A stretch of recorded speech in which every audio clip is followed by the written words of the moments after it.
नमस्कार NSC 9 news देख रहे हैं आप और मैं हूं आपके साथ साया चौहान। रुक करते हैं खबरों की ओर। खबर गोरखपुर से है, जहां महाशिवरात्रि के अवसर पर मुख्यमंत्री योगी आदित्यनाथ ने गोरखनाथ मंदिर में पूजा अर्चना के साथ रुद्राभिषेक कर लोक मंगल की कामना की। इससे पहले उन्होंने शनिवार को ही गोरखपुर के 2 प्रमुख शिवालयों मुक्तेश्वरानंद और झारखंडी महादेव मंदिर में भी पूजा अर्चना की।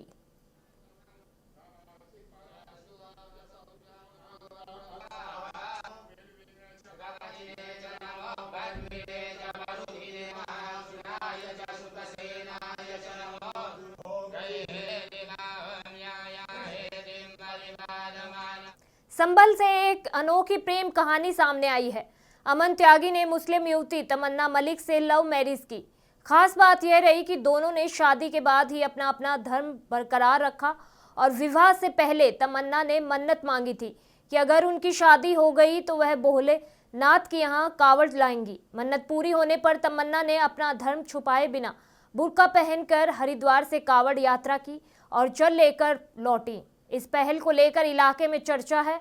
वहीं तमन्ना का कहना है कि इस अनुभव के बाद महादेव में उनकी आस्था और भी मजबूत हुई है।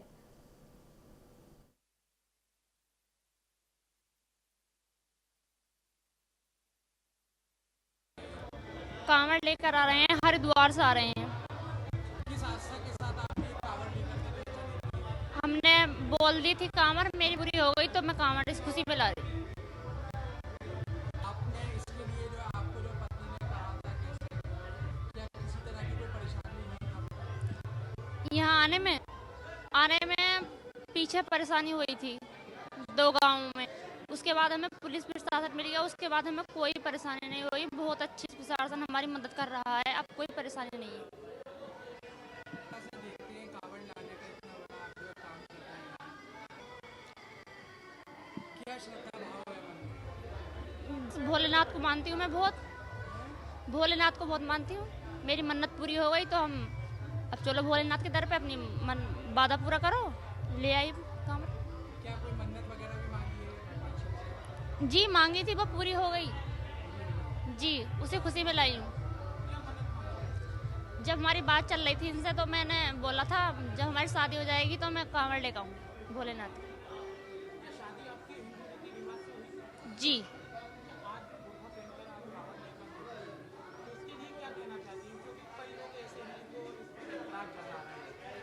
क्या मतलब कैसे? कुछ लोगों का कहना है कि जब आपने हिंदू रीति रिवाज से शादी की है तो अब आप जो कांवड़ लेकर आए बुर्का पहनकर लेकर आए, क्योंकि आपने हिंदू धर्म जो है अपना लिया है। जी मैं तो जो सही बात है सब मानती हूँ हिंदू धर्म में भी, और जो सही है वो मानती हूँ बस। और बाकी जो मतलब बनाई हुई है मुस्लिम लोगों की जब बनाते हैं ये नहीं मानती मैं सब कुछ भी। महाशिवरात्रि के पावन पर्व पर पूरे देश सहित अंबाला में भी शिव भक्ति का अनूठा संगम देखने को मिल रहा है। हरिद्वार से गंगा जल लेकर आ रहे शिव भक्तों के लिए अंबाला जगाधरी रोड पर सनातन धर्म सभा द्वारा भव्य कावड़ शिविर लगाया गया। इस शिविर में कावड़ियों के लिए 24 घंटे भोजन, विश्राम, चिकित्सा और स्नान की उत्तम व्यवस्था की गई है। पंजाब से आए शिव भक्तों ने बताया कि रास्ते भर मिल रही सुविधाओं और बम बम भोले के जयकारों ने उनकी थकान मिटा दी। शिविर संचालकों का कहना है कि वे वर्षों से सेवा के माध्यम से भोलेनाथ को प्रसन्न करने का प्रयास कर रहे हैं। भक्ति के इस मार्ग पर हर तरफ श्रद्धा और सेवा का माहौल बना हुआ है। अभी हरिद्वार से है, बोले जल लेके। अच्छा, क्या 3 डाका बोले अपने, वो आगे चल रही है। हाँ जी बोले हमें 25 जने हैं। क्या पढ़ाई करता हूँ, BA कर रहा हूँ। बोले 2 साल से ले आ रहा हूँ। कैसा बहुत मजा आता है। बोले भोला बुलाता है तभी आते हैं हम। बहुत ही बढ़िया लग रहा है। बोले के आए हैं कावड़ लेने, मस्ती आ रही है। रास्ते में बोले कोई परेशानी नहीं, बोला साथ में किसी बात से परेशानी नहीं। खाना पीना कोई यहाँ सब बोले सब कुछ मिलता है रास्ते में, सब कुछ। बोले 15-20 की सवेरे जब बोले ने इच्छा चाहिए जब भी करेंगे। हमारा सनातन धर्म सभा अम्बाला छावनी की ओर से ये संत निवास बना हुआ है जी। यहाँ हर साल मतलब कि साल में 2 बारी ग्रीष्मकालीन और शरदकालीन दोनों कावड़ों का अरेंजमेंट किया जाता है कावड़ियों के लिए। उसमें हमारी कांवड़ियों के लिए खाना पीना, रहना, दवाई और किसी प्रकार की उनकी जरूरत हो, हर जरूरत को पूरा किया जाता है। बिस्तरे अपने देते हैं हम, दवाइयाँ भी पूरी, डॉक्टर 2-3 टाइम आता है, ऑन कॉल भी आ जाता है, परमानेंट हमारा अरेंजमेंट है जी। और सारी व्यवस्था हमारी अपनी सनातन धर्म सभा की है। तो हजारों के उसमें आ चुके हैं जी। देखो, हम एंट्री भी कर रहे हैं रजिस्टर में, लेकिन वो कई बार नहीं करवाते।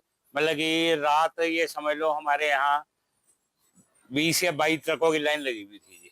एक ट्रक में आप 20 या 25 भी तो करो तो उससे इमेजिन कर लो आप कितने काउंटी हो। हमारा 24 घंटे हर व्यवस्था है जी, खाना पीना रहना। मतलब कि हमारी तरफ से हमारा लंगर टूर चल रहा है जी, अपना हलवाई रखा हुआ है।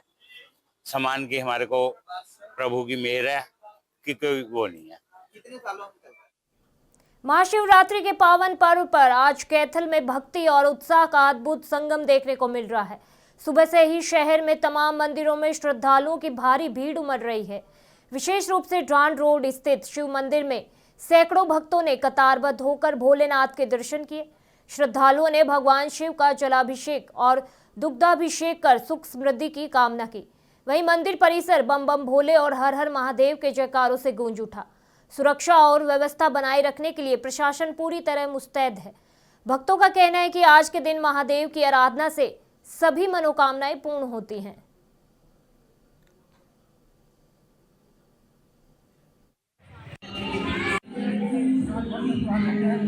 यहाँ पर एक भीड़ होती है, बाबा शिव जी का अपना स्थान है। ये इसको जब जो स्वामी थे तो स्वामी है, आज सामना बनी हुई है, सब कुछ देखने से आती है।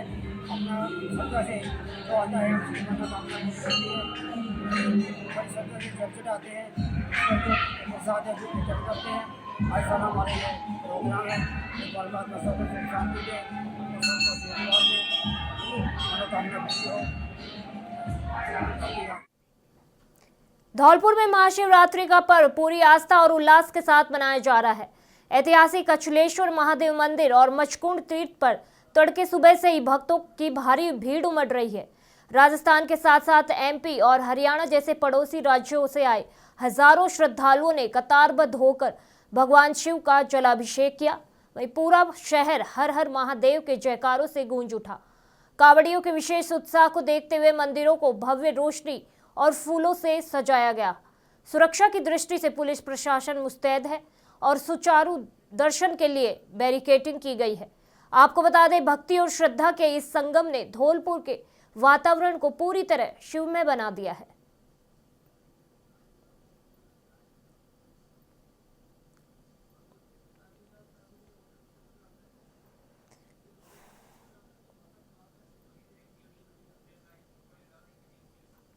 उत्तर प्रदेश के बहराइच में महाशिवरात्रि के पावन अवसर पर आस्था का सैलाब उमड़ पड़ा। पांडवकालीन प्राचीन सिद्धनाथ मंदिर में सुबह से ही भक्तों की लंबी कतारें देखी गई। बम बम भोले और हर हर महादेव के जय घोष से पूरा इलाका शिवमय हो गया। वहीं प्रशासन और मंदिर समिति ने सुरक्षा के कड़े इंतजाम किए हैं।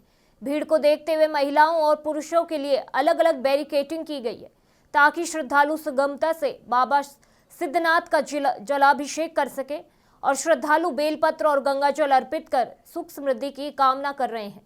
प्रशासन चप्पे चप्पे पर मुस्तैद है।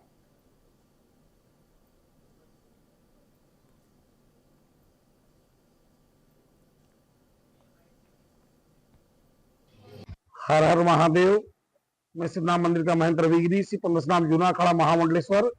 जैसा कि आप देख रहे हैं, हर वर्ष की भांति इस वर्ष भी बड़े दिव्य रूप से भव्य रूप से महाशिवरात्रि पर्व मनाया जा रहा है, जहां रात्रि में 12 बजे भक्तों के लिए कपाट खोल दिया जाएगा, जहां भक्त आकर के जलाभिषेक करेंगे, भगवान का सब लोग दर्शन करेंगे और निश्चित ही महादेव सबकी हर मनोकामना को पूर्ण करने वाले हैं।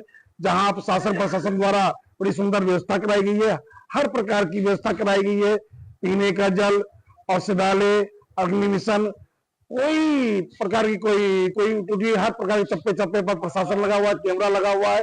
सुचारू रूप से प्रशासन द्वारा बहुत सुंदर व्यवस्था की गई है। महिलाओं के लिए क्या कुछ खास? हाँ, माताओं के लिए भी बड़े सुंदर व्यवस्था की गई। माताएं आए, जलाभिषेक करें, माता का आशीर्वाद लें और निश्चित भगवती सबकी हर मनोकामना को पूर्ण कर। जहाँ अम्बा परम्बा जगदम्बा महाराज राजी त्रिपुरा सुंदरी भगवती ने 88,000 वर्ष तक तपस्या करके भगवान शिव के लिए प्रार्थना किया था, आराधना किया था। और रात्रि में 12 बजे भगवान का पानी ग्रहण होगा, भगवान का सुंदर ब्याह होगा और भक्त आकर के दर्शन भी करेंगे। अब बड़ी सुंदर सजावट है और देख रहे हैं लखनऊ से, कलकत्ता से, बनारस से अनेक जगह से पुष्प मंगाया गया है और भगवान का दिव्य दरबार सजाया गया है और दरबार सजी रहा। धौलपुर में महाशिवरात्रि के पावन पर्व पर आस्था का भव्य नजारा देखने को मिल रहा है। ऐतिहासिक सपैव महादेव मंदिर में रविवार रात 12 बजे से ही श्रद्धालु और कांवड़ियों का तांता लगा हुआ है। मध्य रात्रि से ही हर हर महादेव के जय घोष के साथ जलाभिषेक शुरू हुआ। वहीं भक्तों ने महादेव को बेलपत्र, धतूरा, दूध और शहद अर्पित कर सुख समृद्धि की कामना की। रंग बिरंगी रोशनियों और फूलों से सजे मंदिर परिसर में भारी भीड़ देखने को मिली। वहीं प्रशासन पूरी तरह मुस्तैद है। भक्ति और उत्साह के इस संगम ने पूरे धौलपुर को शिवमय बना दिया।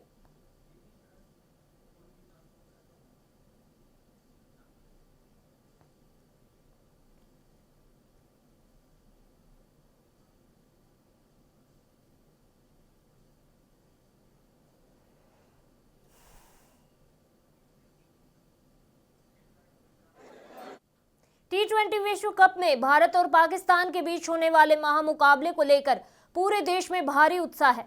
उत्तर प्रदेश के कानपुर में क्रिकेट प्रशंसकों और खिलाड़ियों ने टीम इंडिया की जीत सुनिश्चित करने के लिए विशेष हवन पूजन किया। काकादेव में शिक्षक आशीष श्रीवास्तव के नेतृत्व में आयोजित इस अनुष्ठान में ऑपरेशन सिंदूर की वीरता को याद किया गया। आशीष श्रीवास्तव ने कहा, जैसे सेना ने पाकिस्तान को धूल चटाई थी, वैसे ही हमारे खिलाड़ी मैदान पर दिखाई देंगे।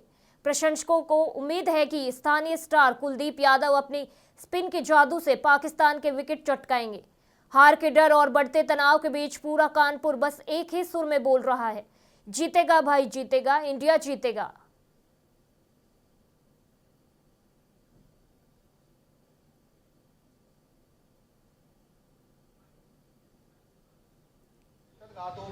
कल जो भारत और पाकिस्तान का मैच है उसमें पाकिस्तान की हार हो और भारत की बहुत ही भीषण जीत हो, इसलिए हवन किया गया है। ईश्वर हमारा साथ देंगे और जो पाकिस्तानी वाले काला जादू और गलत सलत हरकतें करते हैं ना, वो सारी शक्तियां यहाँ से दूर हो जाएंगी। अरे कल कानपुर के आप कुलदीप यादव का देखिएगा, बहुत ज़बरदस्त फॉर्म में चल रहा अपना बच्चा, और देखिए कल वो 5 विकेट निकालेगा। और पाकिस्तानी वाले जो बॉलर लेके आए ना, कल उनकी धज्जियाँ उड़ेंगी, अभी ये शर्मा उड़ाएगा। अरे वैसे ही जैसे हराया था पाकिस्तान मुंह की खा गया था, वैसे ही कल मैच मुंह की खाएगा। अभी आपको याद होगा कि पाकिस्तान पहले कहता हम खेलेंगे नहीं। अरे खेलो कैसे नहीं, तुम्हें डर लग रहा था पिछली हार से, तब वरना तभी ना खेलते तुम, तब क्या खेल लिए तुम डर रहे हो कि तुम फिर हारोगे और अपने देश में जाके मुंह क्या दिखाओगे, और पाकिस्तानी मुंह क्या दिखाएंगे हम लोगों को, क्या औकात है उनकी। भारत की विजय का उद्देश्य है और हम सभी को ऐसा यहाँ पे विचार है कि उनके जो बॉलर हैं वो ऐसी बॉल करेंगे जिसमें हम एक बॉल में 12 रन मारेंगे। यानी उनकी पहली 9 बॉल जाएगी और उस पर छक्का मारेंगे और उसके बाद में आगे वाली बॉल में भी हम लोग 6 रन मारेंगे। तो इस तरह से 13 रन हमारे बॉल के रहेंगे और हमारे जितने बॉलर रहेंगे वो उनको 0 रन देंगे। आज हवन करवाया गया है, किन मंत्रों उच्चारण का इसमें इस्तेमाल जो है वो किया गया है? वैदिक मंत्रों का उच्चारण है, तांत्रिक मंत्रों का उच्चारण है और जो है लौकिक मंत्रों का उच्चारण है और कुछ रामायण के मंत्रों का उच्चारण है। इन सभी मंत्रों का सामूहिक उच्चारण करके जिनकी जो काली शक्तियाँ उन सबको नष्ट करने के लिए हमारे मंत्रों का उच्चारण यहाँ पे करके सामूहिक प्रयास किया गया है और आप सभी का इसमें प्रयास साथ में सहयोग है और आपकी प्रसन्नता बता रही कि हम सभी जीतने ही वाले हैं। इस हवन का उद्देश्य हम लोग जो हमारे सर आशीष श्रीवास्तव जी ने कराया है, इसका उद्देश्य है कि कल के मैच में जो इंडिया का पाकिस्तान के विरुद्ध है ICC T20 विश्व कप का, उसमें भारत को एक तरफा बहुत बड़ी जीत मिले पाकिस्तान के विरुद्ध। सब कैमरे में देखो। और मैं चाह रहा हूँ कि कल के मुकाबले में भारत बहुत अच्छा प्रदर्शन करे। पाकिस्तान कह रहा है कि उनके पास बहुत अच्छे बॉलर्स हैं, तो इसको किस तरीके से आप देखते हैं? देखिए, पाकिस्तान का भारत से कोई कंपैरिजन ही नहीं है। वो कितना भी अच्छा प्रदर्शन कर लें, कितना भी अच्छा कह दें, वो सब मैच के बाद कहते हैं। मैच में भारत पाकिस्तान को एक तरफा ही हमेशा प्रदर्शन किया है, प्रदर्शन में आई है। चाइना मैन बॉलर कानपुर के उमेश यादव वो भी खेल रहे हैं, कुलदीप यादव। कुलदीप यादव हम लोग के लोकल स्टार हैं और हम चाहते हैं कि कल वो बहुत अच्छा प्रदर्शन करें। की 7वीं बरसी पर कानपुर देहात के रेंगवा गांव के शहीद श्याम बाबू की 7वीं शहादत दिवस मनाई गई। शहीद स्मारक पर श्रद्धांजलि देने वालों का तांता लग रहा है। वहीं सीआरपीएफ आईजी अनिल कुमार ने अपनी बटालियन के साथ पुष्प चक्र अर्पित कर वीर सपूत को सलामी दी। परिजनों की नम आंखों के बीच ग्रामीणों और पूर्व सैनिक संगठन ने भी भारत माता की जय के नारों के साथ श्रद्धा सुमन अर्पित किए।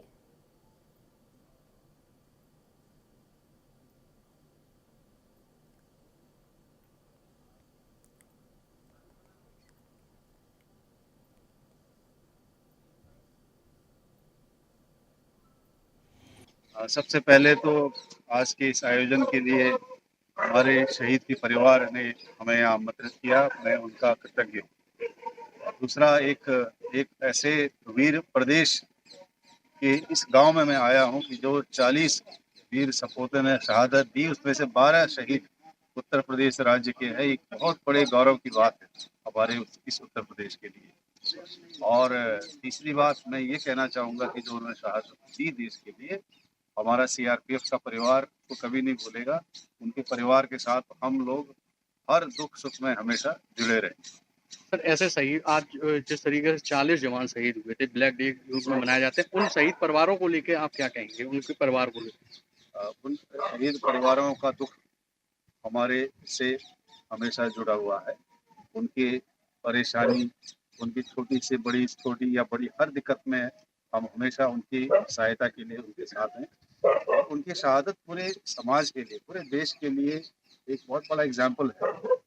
किस तरह से आप अपने कर्तव्य से इस देश को सुरक्षित रख सकते हैं और साथ ही साथ सारे समाज के लिए भी एक एग्जाम्पल बन सकते हैं। सर, शहीद श्याम बाबू जो उनके पिताजी से मिले, उनके पत्नी से मिले, क्या कुछ उनसे बातचीत की? जी, मैं उनके पिताजी से मिला, माताजी से मिला, और उनकी रूबी पत्नी है, उनसे भी मेरी मुलाकात हुई। बच्चों, हरियाणा सरकार ने प्रदेश के किसानों की आय बढ़ाने और उन्हें आधुनिक खेती से जोड़ने के लिए कृषि यंत्रों पर भारी सब्सिडी की घोषणा की है। इस योजना के तहत रोटावेटर, आलू बुआई जैसे 35 मशीनों पर अनुदान दिया जा रहा है।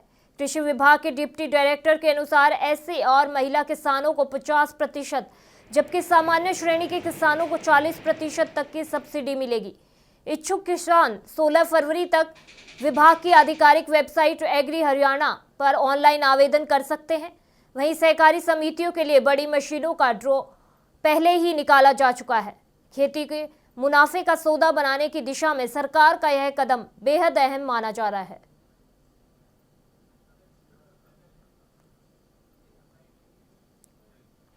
अभी जो हरियाणा सरकार ने एग्रीकल्चर मैकेनाइजेशन के लिए दोबारा हमारे लगभग 35 एग्रीकल्चर इम्प्लीमेंट हैं, जिनमें लेजर लेवलर, रोटावेटर, आलू लगाने की मशीन, आलू फाड़ने की मशीन, छोटे और संयंत्र, डोल बनाने की, मक्की की बिजाई की, मक्का निकालने की थ्रेशर, तो इन पे सब्सिडी दी है। जो एससी वुमेन और एससी फार्मर हैं और जो महिला किसान हैं उनके लिए 50% तक अनुदान पर, और जो जनरल किसान हैं उनके लिए 40% तक अनुदान पर है। ये कभी भी किसान किसी CHC सेंटर पे जाके या अपने मोबाइल से एग्री हरियाणा की साइट पे जाके लॉगिन कर सकता है, और इसकी अंतिम तिथि हमारी 16 फरवरी है। सर, सहकारी समितियां भी कुछ किसानों की बनी हुई हैं, तो उनके लिए क्या प्रोसेस है? नहीं, वो जो हमारा था वो क्रॉप रेजिड्यू मैनेजमेंट स्कीम में होता है। जो सहकारी समितियां बनी हुई हैं, जो किसानों ने समितियां बनाई हुई हैं, इस स्कीम के लिए इंडिविजुअल फार्मर के लिए अप्रोच है। तो जो भी किसान करना चाहता है वो ऑनलाइन आवेदन करके ले सकता है। सर, ये जो बेलर होते हैं, बेल बना रहे हैं आजकल किसान, इनका कुछ रुझान बढ़ रहा है किसानों का जी। बेलर की तरफ, तो उनके लिए कुछ विशेष? नहीं, बेलर के लिए हमारी, जैसे मैंने पहले कहा, वो क्रॉप रेजिड्यू मैनेजमेंट की स्कीम है जो पराली प्रबंधन के लिए काम आती है। वो मशीनें अलग हैं, उसके लिए हम ड्रा कर चुके हैं, हमारे निकल भी चुके हैं, और कुछ किसानों की सब्सिडी इस वीक तक आ जाएगी। ये जो बड़ी मशीनें नहीं, छोटे किसानों के लिए, जैसे किसी ने दाल मिल लगानी है तो वो भी इसमें है 35 मशीनों में। रोटावेटर हम छोटी मशीन में ही काउंट करते हैं। तो अब जो है ये छोटे किसानों के लिए। राजस्थान के धौलपुर जिले से एक सनसनीखेज मामला सामने आया है। मनिया थाना क्षेत्र स्थित पारसनाथ फिलिंग स्टेशन पर पेट्रोल के पैसे मांगना 2 सेल्समैन को भारी पड़ गया। सीसीटीवी फुटेज से पता चला है कि पैसे मांगने पर वाहन सवारों ने विवाद शुरू कर दिया और देखते ही देखते सेल्समैन के साथ बेरहमी से मारपीट की। घटना के बाद पंप परिसर में अफरा तफरी मच गई और पुलिस ने सीसीटीवी फुटेज के आधार पर आरोपियों की तलाश शुरू कर दी है। पीड़ित कर्मचारियों की शिकायत पर मामला दर्ज कर लिया गया है। वहीं इस घटना से स्थानीय पेट्रोल पंप कर्मियों में भारी आक्रोश है।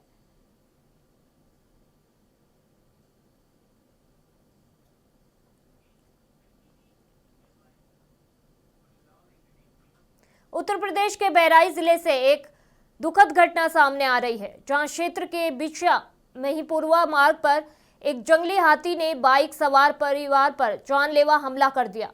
लखीमपुर निवासी 45 वर्षीय मुन्नी देवी अपने 2 बेटों करण और अर्जुन के साथ इलाज करवाकर घर लौट रही थी कि तभी अचानक बीच सड़क पर आए हाथी ने सूंड से उन पर हमला कर दिया। इस हमले में मुन्नी देवी की मौके पर ही दर्दनाक मौत हो गई, जबकि उनके दोनों बेटे गंभीर रूप से घायल हो गए। सूचना मिलते ही वन विभाग और पुलिस की टीम मौके पर पहुंची और घायलों को इलाज के लिए अस्पताल भर्ती कराया गया। इस घटना के बाद इलाके में दहशत का माहौल है।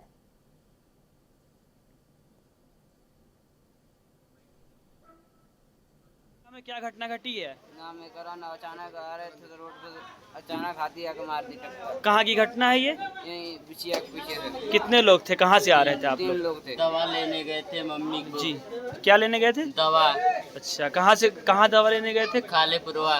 खालेपुरवा। तो वहाँ से घर लौट रहे थे? घर लौट रहे थे। घटना कहाँ पे हुई है? चौकी इधर और बिछिया के बीच उधर हुई। अच्छा, बिछिया और निशानगाड़ा के बीच में सड़क पे। तो कैसे हुआ हादसा? एक हाथी थी अचानक इकरी मार दी सूंड से। अच्छा, हाथी आपने जब सामने देखा तो आपने बाइक रोकी कि अचानक इकरी? वो लौकी नहीं, अचानक इकरी। अच्छा, तो उसने हमला किया आप लोगों के ऊपर? हमला नहीं किया, भागी थी, मार दी। अच्छा, मार दी।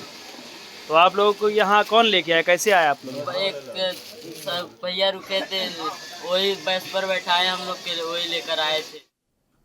यूपी के मेरठ से रिश्तों को शर्मसार करने वाली और दिल दहला देने वाली घटना सामने आई है, जहां इंचोली थाना क्षेत्र के लावड़ कस्बे में एक छोटे भाई ने अपने ही बड़े भाई की निर्मम हत्या कर दी।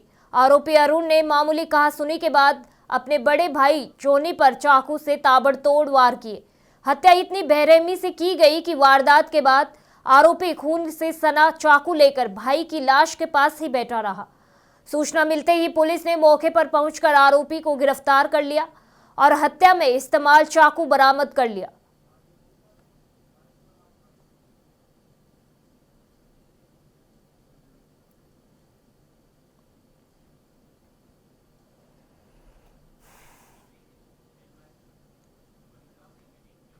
उत्तर प्रदेश के कानपुर देहात में पुलिस ने अवैध हथियारों के सौदागरों पर सर्जिकल स्ट्राइक की है।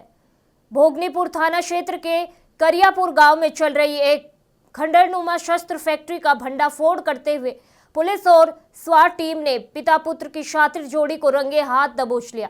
मौके से भारी मात्रा में जखीरा बरामद हुआ, जिसमें 5 पिस्टल, 4 तमंचे, जिंदा कारतूस और हथियार बनाने के उपकरण शामिल है। पकड़े गए आरोपी अंतर्राज्यीय स्तर पर हथियारों की तस्करी कर रहे थे। एसपी श्रद्धा नरेंद्र पांडे ने इस बड़ी कामयाबी पर पुलिस टीम को पुरस्कृत करने की घोषणा की है।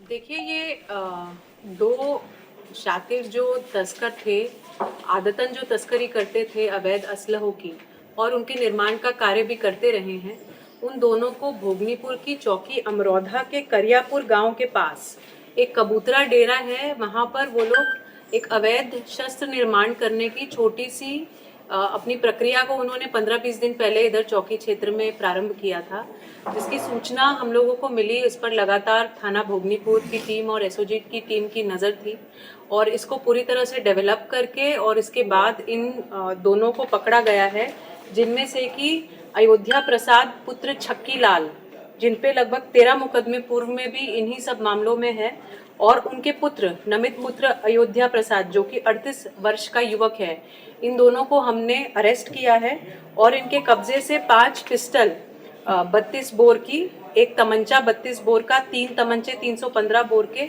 और एक अर्धनिर्मित 12 बोर की पिस्टल और कुछ खोखा कारतूस और जिंदा कारतूस भी बरामद हुआ है।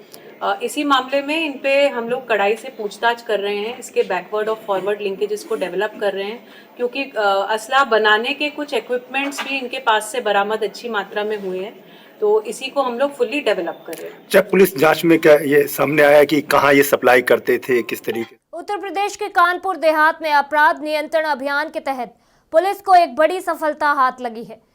भोगनीपुर कोतवाली पुलिस ने एटीएम मशीनों से छेड़छाड़ कर चोरी करने वाले 5 शातिर अभियुक्तों को रंगे हाथों गिरफ्तार कर लिया। पुलिस ने इनके पास से 7400 रुपये नगद, एटीएम फ्लैट्स और 3 ब्लेड नुमा चाकू बरामद किए और ये अपराधी तकनीकी छेड़छाड़ के जरिए एटीएम से पैसे उड़ाने में माहिर थे। पुलिस के अनुसार इस गिरोह की गिरफ्तारी से क्षेत्र में एटीएम धोखाधड़ी की वारदातों पर लगाम लगेगी।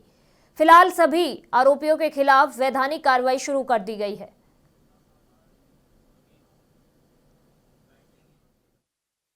देखिए, इसमें 5 अभियुक्त गिरफ्तार हुए हैं जो कि एक एटीएम से फ्रॉड करने का अपना गैंग चलाते थे। इनको जब हमने रिकवर किया तो ये पता चला कि एक प्लास्टिक की प्लेट जिसके पीछे कुछ चिपचिपा नुमा पदार्थ लगा हुआ है, उसके मदद से जहाँ से कैश डिस्पेंस होता है, कैश निकलता है, उस जगह पे ये लोग लगा देते थे। तो जैसे ही कोई व्यक्ति जाता था, अपना पिन वगैरह फीड करता था, तो उसे लगता था कि मेरा कैश डिस्पेंस नहीं हुआ, शायद मशीन में खराबी है, ये सोचकर वो एटीएम से निकल जाता था। और जैसे ही वो निकल जाता था, ये वापस जा करके अपनी प्लेट को हटा करके जो भी कैश वहाँ पे अटका हुआ है उसको तुरंत निकाल लेते थे। तो इस तरह की घटना ये लोग कई दिनों से कर रहे हैं। इन्होंने बताया है किसी इंटरनेट और अन्य जगह से इंस्पिरेशन लेकर के इन्होंने इस तकनीक को सीखा और इस तरह के छोटे छोटे क्राइम, छोटे छोटे अमाउंट, क्योंकि एक ऐसी चीज़ लगातार ही नहीं कर सकते थे, तो छोटे छोटे कभी 5000 कभी 10,000 जहाँ से जो मिल जाए उस तरह के अलग अलग एटीएम पे ये लोग घूम के कार्य करते थे।